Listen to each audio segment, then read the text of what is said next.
Hi friends, welcome to Babu Bubu lifestyle. இன்றைக்கி நம்ம வீடியோவில் என்ன பார்க்க போகிறோம் அப்படின்னு பார்த்தீங்கன்னா, டிஎன்இஏ அப்ளிகேஷன் எப்படி ஃபில் பண்ணுறது அப்படின்னு பார்க்க போகிறோம். மோஸ்ட் ஆஃப் யூ எப்படி நேரம் கம்ப்ளீட் பண்ணியிருப்பீங்க. பட் சில ஃப்ரெண்ட்ஸ் எனக்கு ரெக்வஸ்ட் பண்ணியிருந்தாங்க, நான் இன்னும் அப்ளிகேஷன் ஃபில் பண்ணல, எனக்கு இன்னும் கொஞ்சம் கிளாரிஃபிகேஷன்ஸ் வேணும், அதனால் வீடியோ ஒன்று அப்லோட் பண்ணுங்கள் அப்படின்னு கேட்டிருந்தாங்க. ஸோ அவங்களோட கேட்டதுக்காக நான் இப்போ வந்து அப்லோட் பண்ணுறேன். ஓகே, நம்ம ஃபர்தராக பேசிகிட்டு இல்லாமல் டேரெக்டாக வீடியோக்குள்ளே போயிடலாம். ஃபர்ஸ்ட் ஆஃப் ஆல் நம்ம வந்து அப்ளிகேஷன் ஃபில் பண்ணுறதுக்கு வந்து லேப்டாப் இருந்தால் லேப்டாப்பில் பண்ணலாம், ஒரு மொபைலில் இருந்தாலும் மொபைலில் பண்ணலாம். நான் இப்போ வந்து இன்றைக்கி மொபைலில் பண்ணுறது எப்படி அப்படிங்கிறத காமிக்க போகிறேன். ஃபர்ஸ்ட் ஆஃப் ஆல் கூகுளில் சர்ச் டேப்பில் போய் டிஎன்இஏ ஆன்லைன் டாட் ஓஆர்ஜின்னு டைப் பண்ணுங்கள். TNEA online dot O R G.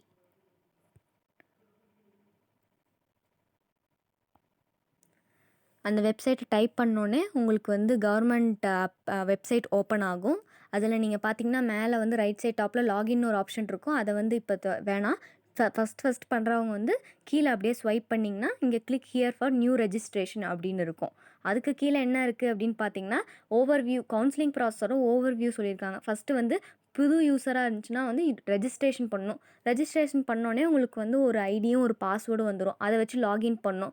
தென் நம்ம தேர்டு வந்து பர்சனல் இன்ஃபர்மேஷன் கொடுக்கணும். தென் ஃபோர்த்து ஸ்டெப் வந்து ஸ்பெஷல் ரிசர்வேஷன் இன்ஃபர்மேஷன் கொடுக்கணும். நெக்ஸ்ட்டு ஃபிஃப்த்து ஒன் வந்து ஸ்காலர்ஷிப் இன்ஃபர்மேஷன். நெக்ஸ்ட் வந்து எங்கெங்கே படிச்சிங்க, ஸ்கூல் அகாடமிக்ஸ்லாம் எங்கே அப்படின்ற இன்ஃபர்மேஷன். தென் அகாடமிக் டீட்டெயில்ஸ், அப்புறம் ப்ரிவ்யூ டீட்டெயில்ஸ், அப்புறம் பேமெண்ட் கொடுத்து கம்ப்ளீட் பண்ணிவிட்டு அப்ளிகேஷனை டவுன்லோட் பண்ணிக்கலாம்.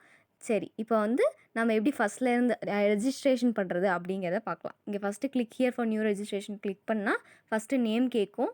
ஓகே, அதுக்கு முன்னாடி please fill all the details எல்லாம் இது பண்ண சொல்லியிருக்காங்க. ஓகே, ஃபஸ்ட்டு இங்கே ஆஸ்ட்ரிக் சிம்பிள் போட்டிருக்கதெல்லாம் இம்பார்ட்டண்ட்டு. டென்த்து மார்க் ஷீட்டில் இருக்கிற மாதிரி உங்கள் நேமை வந்து ஃபில் பண்ணணும். தென் இங்கே மொபைல் நம்பர் பார்த்தோம்னா 10 டிஜிட் மொபைல் நம்பர், என்ன மொபைல் நம்பரோ அதை கொடுத்துக்கோங்க. நான் வந்து இப்போ என் 10th மார்க் ஷீட்டில் என் பேர் இருக்க மாதிரி ட்ரை பண்ணுறேன். Next mobile number, then mail ID, then date of birth 10th mark ஷீட்டில் இருக்க மாதிரி. +1 பாஸ் ஆகிட்டீங்களான்னு கேட்டால் எஸ் கொடுத்துருங்க. குவாலிஃபிகேஷன் எக்ஸாமினேஷன் வந்து ஹெச்எஸ்சி. தென் பாஸ்வேர்ட், நீங்களே வந்து ஒரு பாஸ்வேர்ட் க்ரியேட் பண்ணலாம். பாஸ்வேர்ட் வந்து மினிமம் 6 கேரக்டர்ஸ் இருக்கணும். தென் கண்டிப்பாக பாஸ்வேர்டில் வந்து ஒரு ஆல்ஃபபெட், ஒரு ஸ்பெஷல் கேரக்டர்ஸ் கண்டிப்பாக இருக்கணும். அண்ட் அதே நீங்கள் மேலே கொடுக்குற பாஸ்வேர்டை கீழேயும் வந்து ஒரு தடவை கன்ஃபார்ம் பண்ணி சேவ் கொடுத்துடணும். சேவ் கொடுத்துட்டிங்கன்னா உங்களுக்கு ஆட்டோமேட்டிக்காக உங்களுக்கு மொபைலுக்கு வந்து மொபைல் அண்ட் இமெயில் ரெண்டுத்துக்குமே வந்து உங்கள் ரெஜிஸ்ட்ரேஷன் நம்பர் அண்ட் பாஸ்வேர்டு வந்து உங்களுக்கு ஜென்ரேட் ஆகிடும். நீங்கள் அதை வச்சு லாகின் பண்ணணும். இப்போ நான் டீட்டெயில்ஸ் ஃபில் பண்ணி ரெஜிஸ்ட்ரேஷன் நம்பர் அண்ட் பாஸ்வேர்டு எடுத்துக்கிறேன். ஓகே, இப்போ வந்து லாகின் ஆப்ஷன் கொடுத்த உடனே நமக்கு வந்து மெயில் ஐடியும் பாஸ்வேர்டும் கேட்கும். கொடுத்த உடனே லாகின் பண்ணணும்.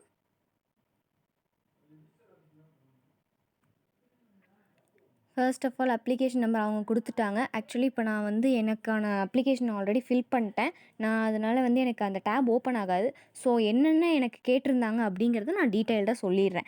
பர்சனல் இன்ஃபர்மேஷனில் வந்து நேம் கேட்டிருப்பாங்க, பேரண்ட்டோட name, communication address, then permanent address, state என்ன, உங்கள் டிஸ்ட்ரிக் என்ன, பின்கோட், தென் எந்த தாலுக், நேட்டிவ் டிஸ்ட்ரிக் என்ன, நெக்ஸ்ட்டு ஜெண்டர், நேஷ்னாலிட்டி, ரிலீஜியன், ஹிந்துவா அதெல்லாம் கேட்பாங்க. Next caste name, then name of the community, nativity என்ன, mother tongue and date of birth, finally Aadhaar number optional.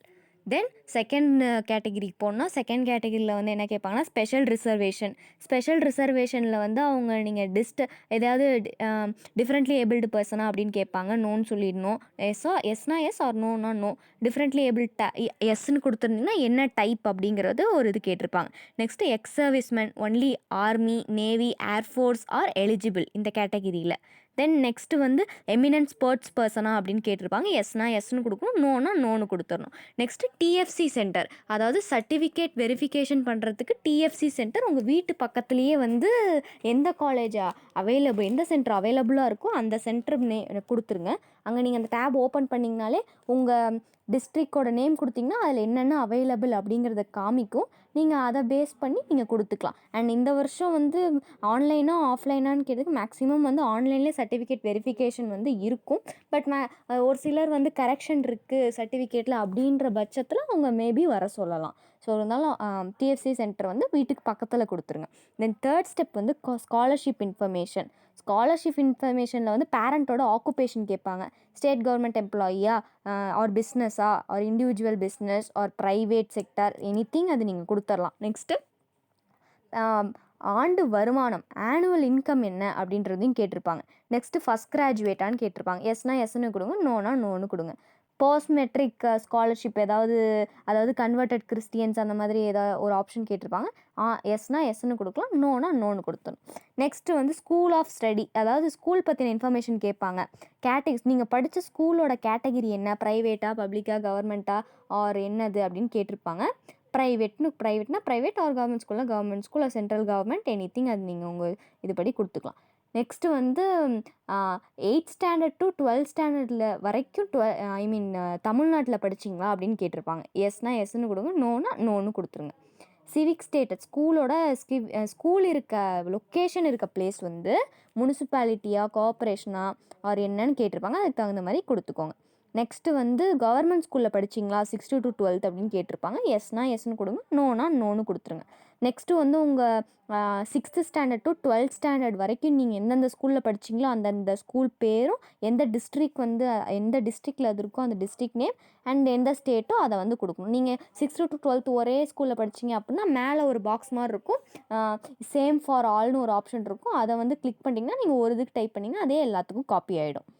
Next academic information ஒரு ஸ்டெப் இருக்கும். Academic இன்ஃபர்மேஷனில் வந்து நீங்கள் குவாலிஃபிகேஷன், எக்ஸாமினேஷன் எந்த சிபிஎஸ்சியா இல்லை ஸ்டேட் போர்டா என்ன ஏதோ அதை கொடுத்துக்கலாம். நெக்ஸ்ட்டு உங்கள் போர்டோட பேர் என்ன அப்படின்னு கேட்டிருப்பாங்க, அதை நீங்கள் கொடுத்துக்கலாம். நெக்ஸ்ட்டு வந்து பெர்மனன்ட் ரெஜிஸ்டர் நம்பர் இருந்தால் கொடுத்துக்கலாம். ஹெச்எஸ்சி ரோல் நம்பர் கேட்டிருப்பாங்க, ரோல் நம்பர் கொடுத்துடணும், அது கம்பல்சரி கொடுக்கணும். அண்ட் குவாலிஃபைடு எந்த வருஷம் வந்து குவாலிஃபை ஆனீங்களோ அந்த இயர் கொடுக்கணும். ஹெச்எஸ்சி குரூப் என்னன்னு கேட்டிருப்பாங்க. தென் அப்புறம் வந்து ஹெச்எஸ்சி டோட்டல் மார்க்ஸ் எவ்வளோ, அண்ட் நீங்கள் அதில் வந்து எவ்வளோ எடுத்திருந்தீங்க அப்படின்றதையும் கேட்டிருப்பாங்க. தென் ஃபைனலி நமக்கு என்ன ஆகும்னா ப்ரிவ்யூ ஆப்ஷன். இப்போ நீங்கள் கொடுத்த வரைக்கும் வந்து ப்ரிவ்யூ பார்க்கணும். ஏதாவது நீங்கள் இது வரைக்கும் எடிட் அப்படின்னா நீங்கள் எடிட் பண்ணிக்கலாம். ஒரு ஸ்டெப் முடிக்கிறப்பயுமே கேட்கும், நீங்கள் வந்து சப்மிட் கொடுத்து போகலாம். பட் ப்ரிவ்யூ காமிக்கிற வரைக்கும் நீங்கள் வந்து ப்ரிவ்யூ பார்த்துட்டு ஏதாவது கரெக்ஷன் இருந்தாலும் நீங்கள் போய் சேஞ்ச் பண்ணிக்கலாம். Next payment details. பேமெண்ட் வந்து இப்போ நீங்கள் பண்ணணுங்க. பேமெண்ட் வந்து எவ்வளோ அப்படின்னு பார்த்தீங்கன்னா, அண்ட் பேமெண்ட் வந்து ஒரு கேட்டகரிக்கும் இப்போ OBC and general and SC ST அது அவங்கவுங்க கேட்டகரிக்கு ஒரு ஃபீ இருக்கும். அதுக்கு தகுந்த மாதிரி நீங்கள் பே பண்ணிக்கலாம். நெக்ஸ்ட்டு வந்து பே பண்ணி முடிச்சிட்டிங்கன்னா நெக்ஸ்ட்டு டாக்குமெண்ட்ஸ் அப்லோட் பண்ண கேட்கும். இங்கே வந்து கீழே இருக்கு இல்லையா, click here to upload documents அப்படின்னு இருக்கு இல்லையா, அதை வந்து நீங்கள் கிளிக் பண்ணிங்க அப்படின்னு பார்த்தீங்கன்னா கீழே ஆக்சுவலி நான் ஆல்ரெடி அப்லோட் பண்ணிட்டேன். ஸோ இங்கே பார்த்தீங்கன்னா தெரியும், ஆல்ரெடி அப்லோட் பண்ணியிருக்கேன். அப்லோட் பண்ணிவிட்டு நீங்கள் இங்கே ஃப்ரீஸ்னு ஒரு ஆப்ஷன் இருக்குது இல்லையா, கீழே இருக்குது பாருங்கள் லாஸ்ட்டில். இந்த ஃப்ரீஸ் ஆப்ஷனை வந்து டச் பண்ணிட்டீங்க அப்படின்னா உங்கள் சர்டிஃபிகேட்ஸ் எல்லாம் ஆட்டோமேட்டிக்கலி வந்து அப்லோட் ஆகிடும். And it is ready for வெரிஃபிகேஷனுக்கு அது தயாராக இருக்குது அப்படின்னு அர்த்தம். தென் இதில் வந்து ஒரு டாக்குமெண்ட்ஸ் ஃபஸ்ட்டு நம்ம என்னென்னு பார்ப்போம். ஃபஸ்ட்டு வந்து 10th மார்க் ஷீட் கேட்பாங்க. அண்ட் இது வந்து சப்போர்ட்டட் ஃபைல்ஸ் என்ன அப்படின்னா JPEG, JPG, JPE, PDF file size வந்து 150 KB to 1 KB இருக்கலாம். 11th மார்க் ஷீட் கேட்டிருக்காங்க, அது ஆப்ஷனல், இருந்தால் அப்லோட் பண்ணுங்கள், இல்லாட்டி வேண்டாம். அதுக்கு சப்போர்ட்டட் ஃபைல் வந்து PNG, JPEG, JPJ, JPE and PDF file size எவ்வளோன்னு பார்த்தோன்னா 150 KB to 1 MB. Next 12th mark sheet or self attested downloaded mark sheet, இது வந்து கன்ஃபார்மாக அப்லோட் பண்ணணும். உங்களுக்கு ஸ்கூலில் 12th மார்க் ஷீட் கொடுத்துட்டாங்கன்னா அதை அப்லோட் பண்ணுங்கள். ஆர் நீங்கள் அந்த ப்ரொவிஷ்னலில் வந்து செல்ஃப் அட்டஸ்ட்னா ஒன்றும் இல்லைங்க, செல்ஃப் அட்டஸ்டட்னு எழுதி உங்கள் சைன் போட்டு அதை அப்லோட் பண்ணுங்கள். இதோட ஃபைல் சைஸும் 150 to 1 MB. And PNG, JPEG, JPJ, JPE, PDF அதுதான் வந்து அதோட supported format. And transfer certificate, TC இருந்தால் ஆப்ஷனல் அப்லோட் பண்ணுங்கள், இல்லாட்டி ஓகே. பட் மேக்ஸிமம் இருந்தால் கையில் இருந்தால் அப்லோட் பண்ணிவிடுங்க. அண்ட் சப்போர்ட்டட் ஃபார்மேட்ஸ் என்னென்னா PNG, JPEG, JPJ, JPE, PDF. And இதோட ஃபைல் சைஸும் 150 to 1 MB. Next permanent community certificate, இது கம்பல்சரியாக அப்லோட் பண்ணியே ஆகணும். இதோட ஃபைல் சைஸும் வந்து 150 KB to 1 MB. Supported file பார்த்திங்கன்னா PNG, JPEG, JPJ, JPE, PDF. And passport size photo compulsory இருக்கணும். இதோட சைஸ் வந்து 20 KB to 50 KBக்குள்ளே இருக்கணும். பிஎன்ஜி, ஜேபிஇஜி, ஜேபிஜே அந்த அந்த ஃபார்மேட் தான். இப்போ வந்து உங்களுக்கு ஃபைல் சைஸ் வந்து அதிகமாக இருக்குது அப்படின்னா கம்ப்ரஸ் பண்ணிக்கோங்க. ரொம்ப கம்மியாக இருக்குன்னா அது இன்க்ரீஸ் பண்ணிக்கோங்க. அது நீங்கள் அப்லோட் பண்ணிங்கன்னா அது கம்மியாக இருந்துச்சுன்னா அதே காமிக்கும். ஃபைல் சைஸ் வந்து லிமிட்டை விட கம்மியாக இருக்குது அப்படின்னு காமிக்கும். எக்ஸீடாக இருந்துச்சுன்னா இது வந்து ஃபைல் சைஸை விட அதிகமாக இருக்குது, நீங்கள் கம்ப்ரஸ் பண்ணுங்கள் அப்படின்னு அதுக்கு ஆப்ஷன் காமிக்கும். அது வந்து எடுத்துக்காது. நீங்கள் எக்ஸஸாக அப்லோட் பண்ணிங்கனாலும் அது எடுத்துக்காது. கரெக்டான ஃபைல் சைஸ் அவங்க கொடுத்துருக்க ரேஞ்சுக்குள்ளே நீங்கள் பண்ணால் மட்டும்தான் அது அப்லோட் ஆகும். நெக்ஸ்ட்டு சிக்னேச்சர் வந்து என்ன ஃபார்மேட் இதுவும் வந்து PNG, JPEG, JPEG, JPE. File size வந்து 20 KB to 50 KB. Next additional, அதாவது அங்கே ஸ்காலர்ஷிப் இன்ஃபர்மேஷனில் கேட்டிருப்பாங்க இல்லையா, இந்த மாதிரி ஸ்போர்ட்ஸ் பர்சனா இல்லை எக்ஸ் சர்வீஸ்மேனா, அந்த மாதிரி ஸ்காலர்ஷிப் எஸ்ன்னு கொடுத்துருந்தீங்கன்னா அதோட அடிஷ்னல் சர்டிஃபிகேட்ஸ் இங்கே அப்லோட் பண்ணணும். நீங்கள் ஸ்போர்ட்ஸ் பர்சனா எதில் வந்து சர்டிஃபிகேட் இருக்கோ அந்த சர்டிஃபிகேட்ஸ்லாம் அப்லோட் பண்ணணும். அப்லோட் பண்ணிவிட்டு நீங்கள் அப்படியே வெளியே வந்துட்டிங்கன்னா, ஐ மீன் ஏதாவது உங்களுக்கு டவுட்ஸ் இருக்குது அப்படின்னா அப்படியே லாக் அவுட் பண்ணிக்கலாம். நீங்கள் திருப்பி வந்தாலும் பார்த்து அதை சேஞ்ச் பண்ண முடியும். பட் ஒன்ஸ் இதை நீங்கள் ஃப்ரீஸ் பண்ணிட்டீங்க, தெரியாமலும் ஏதோ பண்ணிட்டீங்கன்னா அதுக்கப்புறம் அதை வந்து நம்ம எதுவுமே பண்ண முடியாது.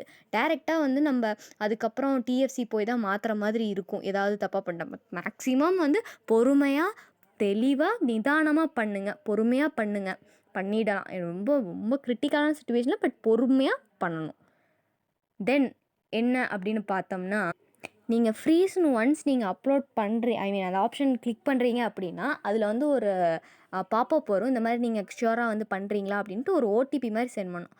அதை வந்து நீங்கள் கொடுத்தீங்க அப்படின்றனா நீங்கள் உங்களோட ஃபைல் வந்து ஃப்ரீஸ் ஆகிடும். அண்ட் சம்டைம்ஸ் வந்து ஒரே ஒரு பாப்பப் மட்டும் வரும். நீங்கள் வந்து ஃபைனலாக ஷியோராக பண்ணுறீங்களா, இதுக்கப்புறம் சேஞ்ச் பண்ண முடியாது அப்படின்ற மாதிரி ஒரு பாப்பப் வீடியோ வரும். அந்த ஒரு விண்டோ வரும். அதில் வந்து நீங்கள் எஸ் ஓகே நான் பண்ணுறேன் அப்படின்னு பண்ணிங்கன்னா அது ஃப்ரீஸ் ஆகிடும். அதுக்கப்புறம் நீங்கள் அப்லோட் பண்ண சர்டிஃபிகேட்டோட லிங்க்கெல்லாம் வந்து உங்களுக்கு மெயிலில் ஒரு தடவை வந்துடும். நீங்கள் என்னென்ன அப்லோட் பண்ணிங்களோ அதோட லிங்க்ஸ் எல்லாம் அங்கே வந்துடும். நீங்கள் அதை ஓப்பன் பண்ணி பார்த்துக்கலாம். பட் நீங்கள் வந்து ஒன்ஸ் ஃப்ரீஸ் பண்ணிட்டீங்கன்னா அதுக்கப்புறம் வந்து அதை சேஞ்ச் பண்ண முடியாது. அண்ட் இதுக்கப்புறம் நம்மளோட சைட்லேருந்து ஒர்க் முடிஞ்சுது. 24th அப்புறம் அவங்க ரேண்டம் நம்பர் கொடுப்பாங்க. Random number is only for நமக்கு அது எதுவும் யூஸ் இல்லை. But in case of tie வந்துச்சு அப்படிங்கிற பட்சத்தில் எல்லா கேட்டகரியிலையும் எல்லாமே same, name, date of birth, mark எல்லாமே சேமு அப்படின்ற பட்சத்தில் வந்து நமக்கு இந்த ரேண்டம் நம்பர் அந்த டைமில் ஹெல்ப்ஃபுல்லாக இருக்கும். அந்த ரேண்டம் நம்பர் வரும். அப்புறம் ரேங்க் லிஸ்ட் வரும். தென் கவுன்சிலிங் போகிறீங்கன்னா அதுக்கு ஃபீ கட்டணும், 5000 பே பண்ணணும் கவுன்சிலிங் ஃபீ. தென் ரெஸ்ட் வந்து நீங்கள் சாய்ஸ் ஃபில்லிங் அதெல்லாம் பண்ணி சீட்டை எடுத்துக்கலாம். ஓகே ஃப்ரெண்ட்ஸ், இது வந்து இந்த வீடியோ உங்களுக்கு கிளியராக இருக்கும்னு நினைக்கிறேன். தென் வேறு ஏதாவது வீடியோ நான் அப்லோட் பண்ணணும் அப்படின்னு விரும்புனீங்கனாலும் கமெண்ட் செக்ஷனில் கமெண்ட் கொடுங்க. நான் அதை பார்த்துட்டு அப்லோட் பண்ண ட்ரை பண்ணுறேன். தென் இந்த வீடியோ உங்களுக்கு பிடிச்சிருந்தால் லைக் பண்ணுங்கள். அண்ட் இதே உங்கள் ஃப்ரெண்ட்ஸுக்கும் ஷேர் பண்ணுங்கள், எல்லாத்துக்கும் யூஸ்ஃபுல்லாக இருக்கும். அண்ட் இன்னும் நீங்கள் சப்ஸ்கிரைப் பண்ணல அப்படின்னா சப்ஸ்கிரைப் பண்ணி அந்த பெல் பட்டனை கிளிக் பண்ணுங்கள். அப்போ தான் உங்களுக்கு நோட்டிஃபிகேஷன்ஸ்லாம் வரும். And bye friends.